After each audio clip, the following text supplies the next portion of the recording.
10. How to make our ideas clear. In the second essay of the 6 illustrations of the logic of science, the third through the sixth are available in the writings of Charles S. Peirce, 3:276, 338. Peirce stated his eventually famous pragmatic maxim: the meaning of a thought could be made clear only by considering the conceivably practical effects of the thought. As with the previous essay, the word sign does not appear, but the argument is nevertheless dependent on his semiotic realism, his notion that all thought is in visceral signs requiring inferential interpretation rather than in bodiless Cartesian ideas whose meaning was immediately known, provided only that they were sufficiently clear and distinct in the mind. Thus Peirce compares thinking to a musical tune composed of a sequence of notes, each one of which is immediately present to consciousness for a brief time. But the melody is known immediately. The melody is not present all at once but depends on the interpretation of a relation between notes no longer present to consciousness. As the separate notes are to music, bodily sensations are to thought. Sensations, of which most are past and therefore not immediately present to consciousness, achieve meaning by an interpretive relation. Source: Writings of Charles S. Peirce, 3:257, 76. Originally published in Popular Science Monthly 12, January 1878, 286-302. Whoever has looked into a modern treatise on logic of the common sort, will doubtless remember the two distinctions between clear and obscure conceptions, and between distinct and confused conceptions. They have lain in the books now for nigh 2 centuries, unimproved and unmodified, and are generally reckoned by logicians as among the gems of their doctrine. A clear idea is defined as one which is so apprehended that it will be recognized wherever it is met with, and so that no other will be mistaken for it. If it fails of this clearness, it is said to be obscure. This is rather a neat bit of philosophical terminology, yet, since it is clearness that they were defining, I wish the logicians had made their definition a little more plain. Never to fail to recognize an idea, and under no circumstances to mistake another for it, let it come in how recondite a form it may, would indeed imply such prodigious force and clearness of intellect as is seldom met with in this world. On the other hand, merely to have such an acquaintance with the idea as to have become familiar with it, and to have lost all hesitancy in recognizing it in ordinary cases, hardly seems to deserve the name of clearness of apprehension, since after all it only amounts to a subjective feeling of mastery which may be entirely mistaken. I take it, however, that when the logicians speak of clearness, they mean nothing more than such a familiarity with an idea, since they regard the quality as but a small merit, which needs to be supplemented by another, which they call distinctness. A distinct idea is defined as one which contains nothing which is not clear. This is technical language. By the contents of an idea logicians understand whatever is contained in its definition. So that an idea is distinctly apprehended, according to them, when we can give a precise definition of it, in abstract terms. Here the professional logicians leave the subject, and I would not have troubled the reader with what they have to say, if it were not such a striking example of how they have been slumbering through ages of intellectual activity, listlessly disregarding the enginery of modern thought, and never dreaming of applying its lessons to the improvement of logic.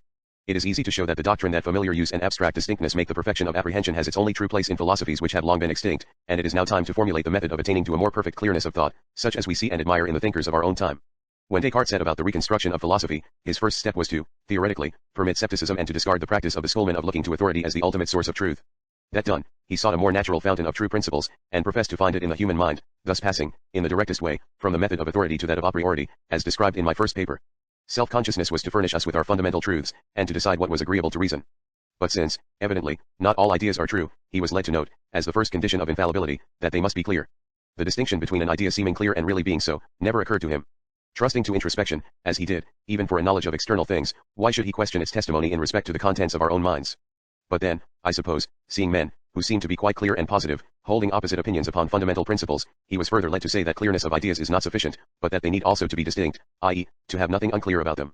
What he probably meant by this, for he did not explain himself with precision, was, that they must sustain the test of dialectical examination, that they must not only seem clear at the outset, but that discussion must never be able to bring to light points of obscurity connected with them. Such was the distinction of Descartes, and one sees that it was precisely on the level of his philosophy. It was somewhat developed by Leibniz. This great and singular genius was as remarkable for what he failed to see as for what he saw. That a piece of mechanism could not do work perpetually without being fed with power in some form, was a thing perfectly apparent to him, yet he did not understand that the machinery of the mind can only transform knowledge, but never originate it, unless it be fed with facts of observation. He thus missed the most essential point of the Cartesian philosophy, which is, that to accept propositions which seem perfectly evident to us is a thing which, whether it be logical or illogical, we cannot help doing. Instead of regarding the matter in this way, he sought to reduce the first principles of science to formulas which cannot be denied without self-contradiction, and was apparently unaware of the great difference between his position and that of Descartes.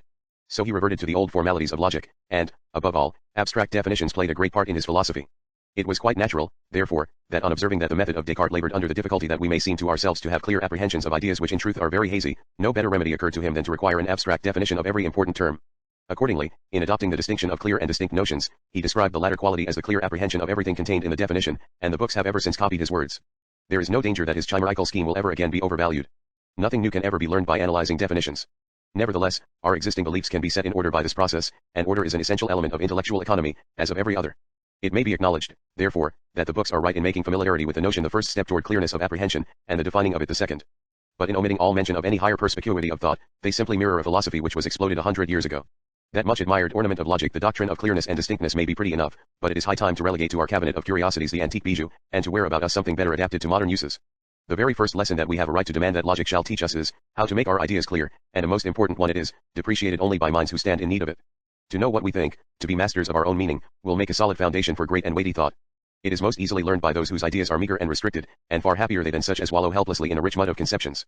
A nation, it is true, may, in the course of generations, overcome the disadvantage of an excessive wealth of language and its natural concomitant, a vast, unfathomable deep of ideas. We may see it in history, slowly perfecting its literary forms, sloughing at length its metaphysics, and, by virtue of the untearable patience which is often a compensation, attaining great excellence in every branch of mental acquirement. The page of history is not yet unrolled which is to tell us whether such a people will or will not in the long run prevail over one whose ideas, like the words of their language, are few, but which possesses a wonderful mastery over those which it has. For an individual, however, there can be no question that a few clear ideas are worth more than many confused ones. A young man would hardly be persuaded to sacrifice the greater part of his thoughts to save the rest, and the muddled head is the least apt to see the necessity of such a sacrifice. Him we can usually only commiserate, as a person with a congenital defect. Time will help him, but intellectual maturity with regard to clearness comes rather late, an unfortunate arrangement of nature, inasmuch as clearness is of less use to a man settled in life, whose errors have in great measure had their effect, than it would be to one whose path lies before him. It is terrible to see how a single unclear idea, a single formula without meaning, lurking in a young man's head, will sometimes act like an obstruction of inert matter in an artery, hindering the nutrition of the brain, and condemning its victim to pine away in the fullness of his intellectual vigor and in the midst of intellectual plenty. Many a man has cherished for years as his hobby some vague shadow of an idea, too meaningless to be positively false. He has, nevertheless, passionately loved it, has made it his companion by day and by night, and has given to it his strength and his life, leaving all other occupations for its sake, and in short has lived with it and for it, until it has become, as it were, flesh of his flesh and bone of his bone, and then he has waked up some bright morning to find it gone, clean, vanished away like the beautiful Melusina of the fable, and the essence of his life gone with it. I have myself known such a man, and who can tell how many histories of circle squarers, metaphysicians, astrologers, and what not, may not be told in the old German story? To the principles set forth in the first of these papers lead, at once, to a method of reaching a clearness of thought of a far higher grade than the distinctness of the logicians. We have there found that the action of thought is excited by the irritation of doubt, and ceases when belief is attained, so that the production of belief is the sole function of thought. All these words, however, are too strong for my purpose. It is as if I had described the phenomena as they appear under a mental microscope. Doubt and belief, as the words are commonly employed, relate to religious or other grave discussions.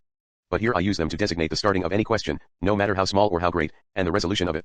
If, for instance, in a horse car, I pull out my purse and find a 5-cent nickel and 5 coppers, I decide, while my hand is going to the purse, in which way I will pay my fare. To call such a question doubt, and my decision belief, is certainly to use words very disproportionate to the occasion. To speak of such a doubt as causing an irritation which needs to be appeased, suggests a temper which is uncomfortable to the verge of insanity. Yet, looking at the matter minutely, it must be admitted that, if there is the least hesitation as to whether I shall pay the 5 coppers or the nickel, as there will be sure to be, unless I act from some previously contracted habit in the matter, though irritation is too strong a word, yet I am excited to such small mental activity as may be necessary to deciding how I shall act. Most frequently doubts arise from some indecision, however momentary, in our action. Sometimes it is not so. I have, for example, to wait in a railway station, and to pass the time I read the advertisements on the walls. I compare the advantages of different trains and different routes which I never expect to take, merely fancying myself to be in a state of hesitancy, because I am bored with having nothing to trouble me. Feigned hesitancy, whether feigned for mere amusement or with a lofty purpose, plays a great part in the production of scientific inquiry. However the doubt may originate, it stimulates the mind to an activity which may be slight or energetic, calm or turbulent. Images pass rapidly through consciousness, one incessantly melting into another, until at last, when all is over it may be in a fraction of a second, in an hour, or after long years we find ourselves decided as to how we should act under such circumstances as those which occasioned our hesitation. In other words, we have attained belief. In this process we observe two sorts of elements of consciousness, the distinction between which may best be made clear by means of an illustration. In a piece of music there are the separate notes, and there is the air.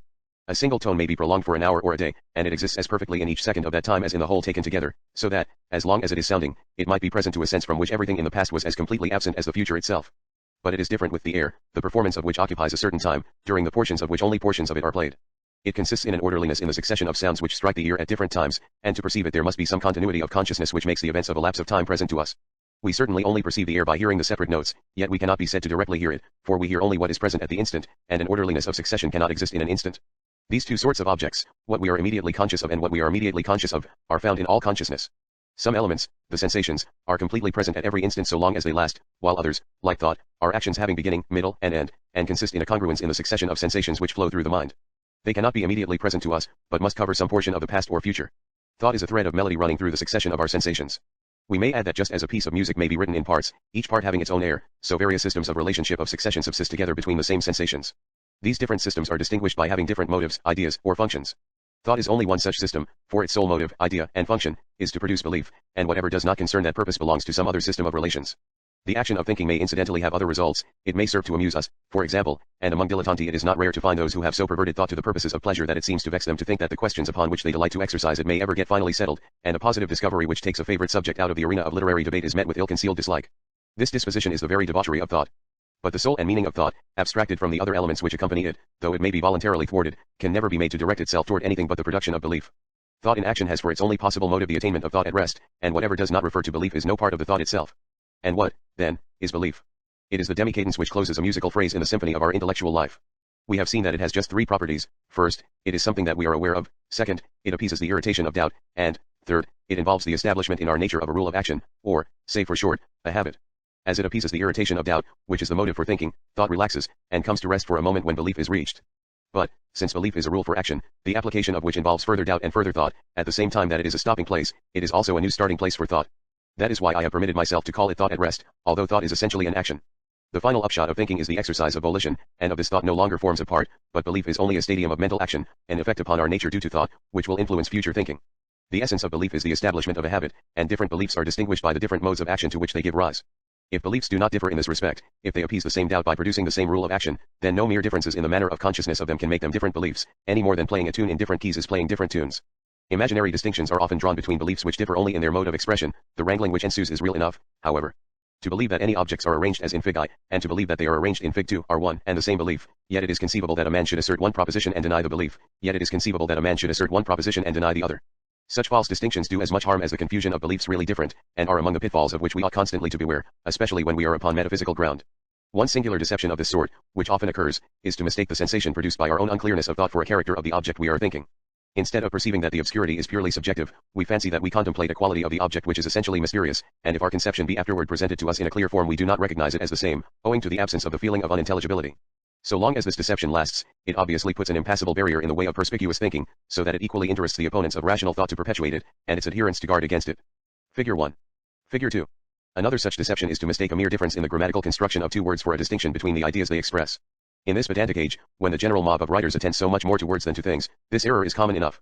When I just said that thought is an action, and that it consists in a relation, although a person performs an action but not a relation, which can only be the result of an action, yet there was no inconsistency in what I said, but only a grammatical vagueness.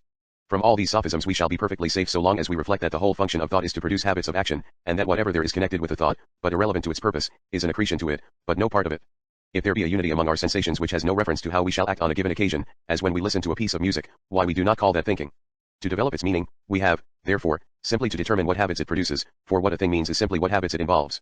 Now, the identity of a habit depends on how it might lead us to act, not merely under such circumstances as are likely to arise, but under such as might possibly occur, no matter how improbable they may be. What the habit is depends on when and how it causes us to act. As for the when, every stimulus to action is derived from perception, as for the how, every purpose of action is to produce some sensible result.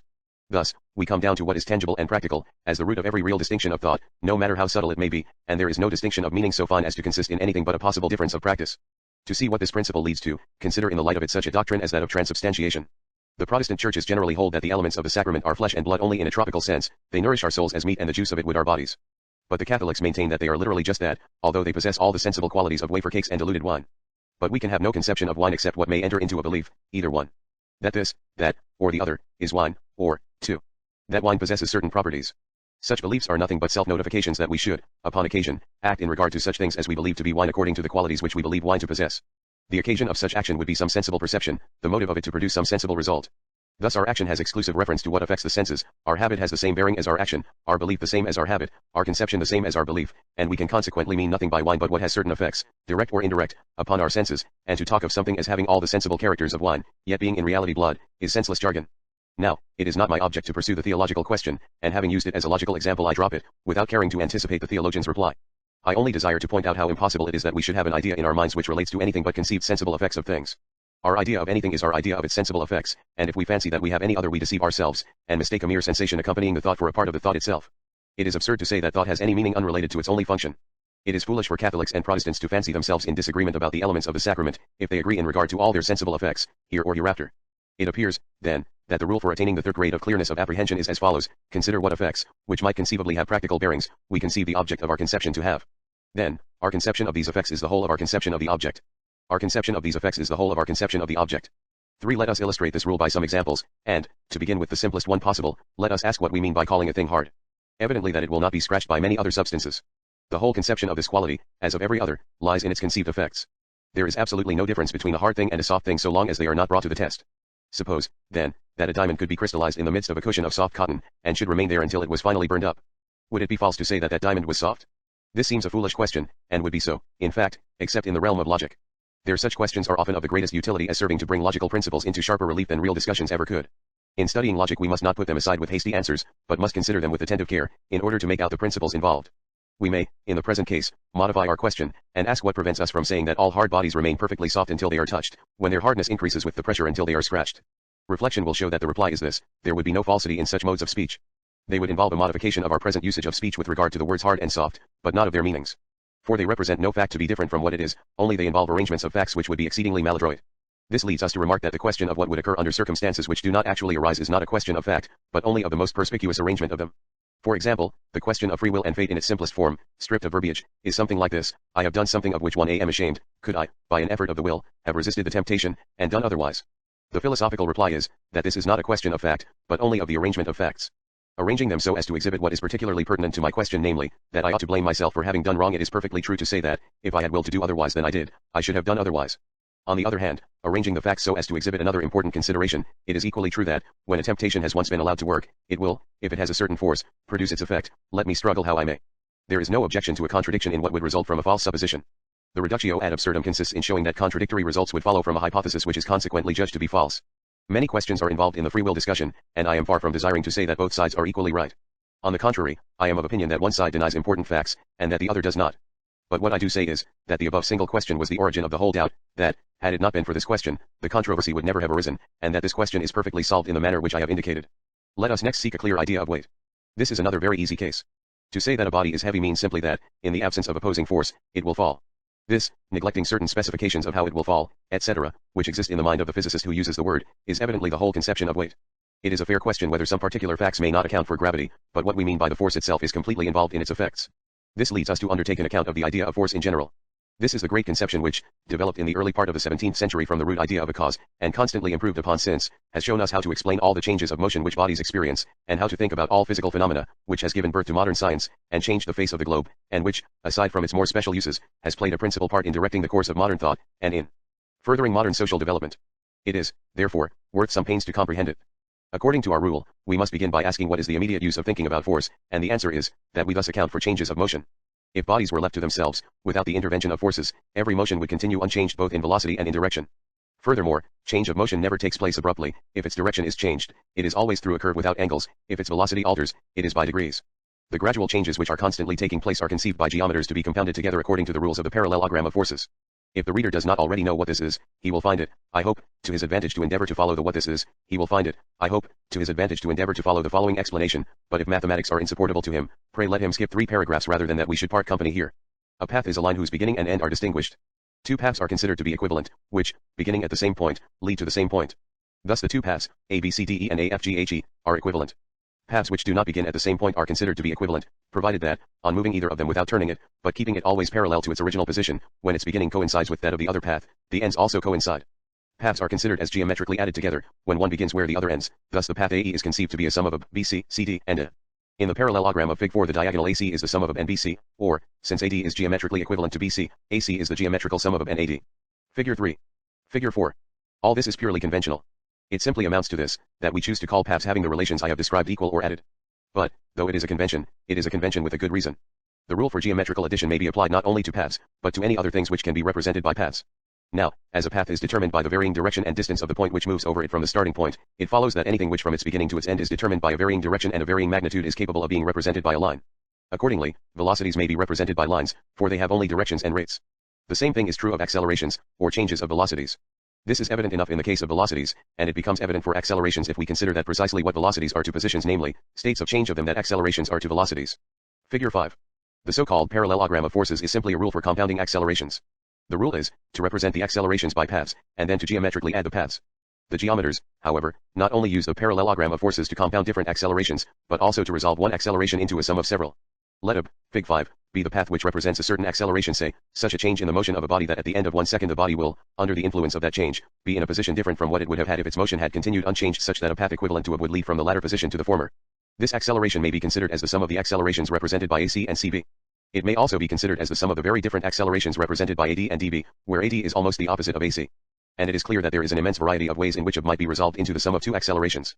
After this tedious explanation, which I hope, in view of the extraordinary interest of the conception of force, may not have exhausted the reader's patience, we are prepared at last to state the grand fact which this conception embodies. This fact is that if the actual changes of motion which the different particles of bodies experience are each resolved in its appropriate way, each component acceleration is precisely such as is prescribed by a certain law of nature, according to which bodies in the relative positions which the bodies in question actually have at the moment one always receive certain accelerations, which, being compounded by geometrical addition, give the acceleration which the body actually experiences. This is the only fact which the idea of force represents, and whoever will take the trouble clearly to apprehend what this fact is, perfectly comprehends what force is. Whether we ought to say that a force is an acceleration, or that it causes an acceleration, is a mere question of propriety of language, which has no more to do with our real meaning than the difference between the French idiom il fait froid and its English equivalent it is cold. Yet it is surprising to see how this simple affair has muddled men's minds.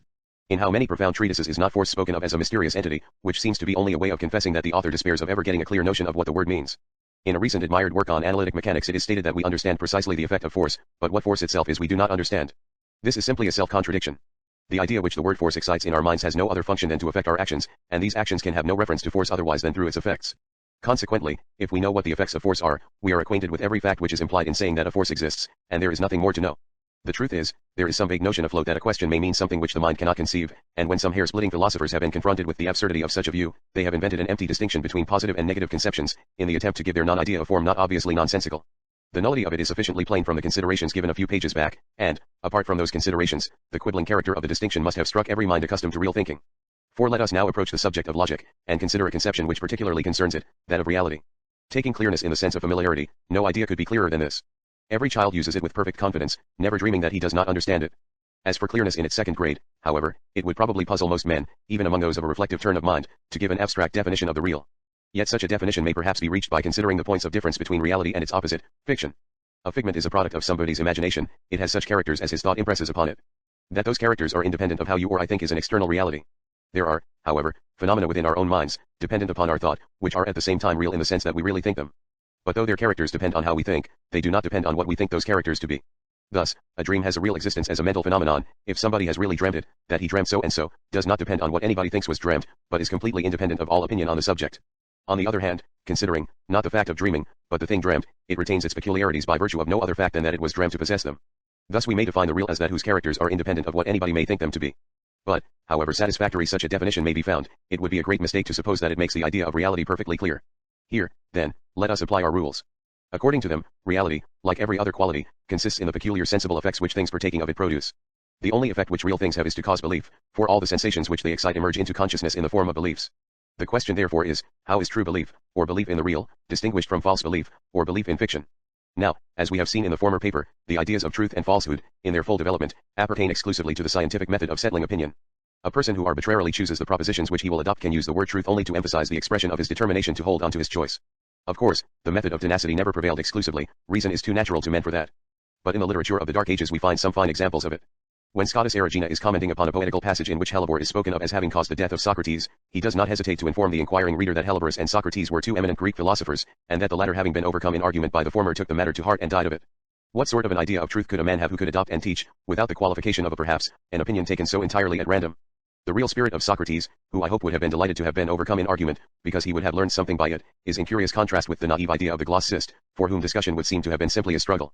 When philosophy began to awake from its long slumber, and before theology completely dominated it, the practice seems to have been for each professor to seize upon any philosophical position he found unoccupied and which seemed a strong one, to entrench himself in it, and to sally forth from time to give battle to the others. Thus, even the scanty records we possess of those disputes enable us to make out a dozen or more opinions held by different teachers at one time concerning the question of nominalism and realism. Read the opening part of the Historia Calamitatum of Abelard, who was certainly as philosophical as any of his contemporaries, and see the spirit of combat which it breathes. For him, the truth is simply his particular stronghold. When the method of authority prevailed, the truth meant little more than the Catholic faith. All the efforts of the scholastic doctors are directed toward harmonizing their faith in Aristotle and their faith in the Church, and one may search their ponderous folios through without finding an argument which goes any further. It is noticeable that where different faiths flourish side by side, renegades are looked upon with contempt even by the party whose belief they adopt, so completely has the idea of loyalty replaced that of truth-seeking. Since the time of Descartes, the defect in the conception of truth has been less apparent. Still, it will sometimes strike a scientific man that the philosophers have been less intent on finding out what the facts are, than on inquiring what belief is most in harmony with their system. It is hard to convince a follower of the a priori method by adducing facts, but show him that an opinion he is defending is inconsistent with what he has laid down elsewhere, and he will be very apt to retract it. These minds do not seem to believe that disputation is ever to cease, they seem to think that the opinion which is natural for one man is not so for another, and that belief will, consequently, never be settled. In contenting themselves with fixing their own opinions by a method which would lead another man to a different result, they betray their feeble hold of the conception of what truth is. On the other hand, all the followers of science are fully persuaded that the processes of investigation, if only pushed far enough, will give one certain solution to every question to which they can be applied. One man may investigate the velocity of light by studying the transits of Venus and the aberration of the stars, another by the oppositions of Mars and the eclipses of Jupiter's satellites, a third by the method of Fizeau, a fourth by that of Foucault, a fifth by the motions of the curves of Lissajous, a sixth, a seventh, an eighth, and a ninth, may follow the different methods of comparing the measures of statical and dynamical electricity. They may at first obtain different results, but, as each perfects his method and his processes, the results will move steadily together toward a destined center. So with all scientific research, different minds may set out with the most antagonistic views, but the progress of investigation carries them by a force outside of themselves to one and the same conclusion. This activity of thought by which we are carried, not where we wish, but to a foreordained goal, is like the operation of destiny. No modification of the point of view taken, no selection of other facts for study, no natural bent of mind even, can enable a man to escape the predestinate opinion. This great law is embodied in the conception of truth and reality. The opinion which is fated to be ultimately agreed to by all who investigate, is what we mean by the truth, and the object represented in this opinion is the real. That is the way I would explain reality. But it may be said that this view is directly opposed to the abstract definition which we have given of reality, inasmuch as it makes the characters of the real to depend on what is ultimately thought about them. But the answer to this is that, on the one hand, reality is independent, not necessarily of thought in general, but only of what you or I or any finite number of men may think about it, and that, on the other hand, though the object of the final opinion depends on what that opinion is, yet what that opinion is does not depend on what you or I or any man thinks. Our perversity and that of others may indefinitely postpone the settlement of opinion, it might even conceivably cause an arbitrary proposition to be universally accepted as long as the human race should last. Yet even that would not change the nature of the belief, which alone could be the result of investigation carried sufficiently far, and if, after the extinction of our race, another should arise with faculties and disposition for investigation, that true opinion must be the one which they would ultimately come to. Truth crushed to earth shall rise again, and the opinion which would finally result from investigation does not depend on how anybody may actually think. But the reality of that which is real does depend on the real fact that investigation is destined to lead, at last, if continued long enough, to a belief in it. But I may be asked what I have to say to all the minute facts of history, forgotten never to be recovered, to the lost books of the ancients, to the buried secrets.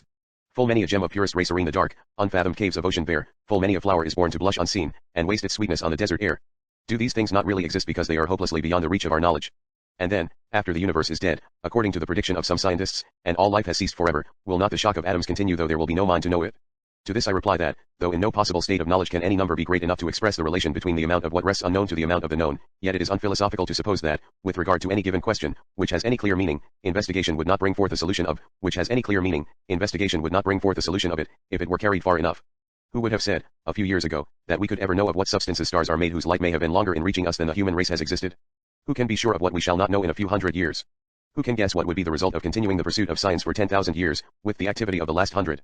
And if it were to go on for 1,000,000, or 1,000,000,000, or any number of years you please, how is it possible to say that there is any question which might not ultimately be solved? But it may be objected, why make so much of these remote considerations, especially when it is your principle that only practical distinctions have a meaning? Well, I must confess that it makes very little difference whether we say that a stone on the bottom of the ocean, in complete darkness, is brilliant or not. That is to say, that it probably makes no difference, remembering always that that stone may be fished up tomorrow. But that there are gems at the bottom of the sea, flowers in the untraveled desert, etc., are propositions which, like that about a diamond being hard when it is not pressed, concern much more the arrangement of our language than they do the meaning of our ideas. It seems to me, however, that we have, by the application of our rule, reached so clear an apprehension of what we mean by reality, and of the fact which the idea rests on, that we should not, perhaps, be making a pretension so presumptuous as it would be singular, if we were to offer a metaphysical theory of existence for universal acceptance among those who employ the scientific method of fixing belief. However, as metaphysics is a subject much more curious than useful, the knowledge of which, like that of a sunken reef, serves chiefly to enable us to keep clear of it, I will not trouble the reader with any more ontology at this moment. I have already been led much further into that path than I should have desired, and I have given the reader such a dose of mathematics, psychology, and all that is most abstruse, that I fear he may already have left me, and that what I am now writing is for the compositor and proofreader exclusively. I trusted to the importance of the subject. There is no royal road to logic, and really valuable ideas can only be had at the price of close attention. But I know that in the matter of ideas the public prefer the cheap and nasty, and in my next paper I am going to return to the easily intelligible, and not wander from it again. The reader who has been at the pains of wading through this month's paper, shall be rewarded in the next one by seeing how beautifully what has been developed in this tedious way can be applied to the ascertainment of the rules of scientific reasoning. We have, hitherto, not crossed the threshold of scientific logic. It is certainly important to know how to make our ideas clear, but they may be ever so clear without being true. How to make them so, we have next to study. How to give birth to those vital and procreative ideas which multiply into 1,000 forms and diffuse themselves everywhere, advancing civilization and making the dignity of man, is an art not yet reduced to rules, but of the secret of which the history of science affords some hints. Notes 1. Possibly the velocities also have to be taken into account. 2. Fate means merely that which is sure to come true, and can no how be avoided. It is a superstition to suppose that a certain sort of events are ever fated, and it is another to suppose that the word fate can never be freed from its superstitious taint. We are all fated to die.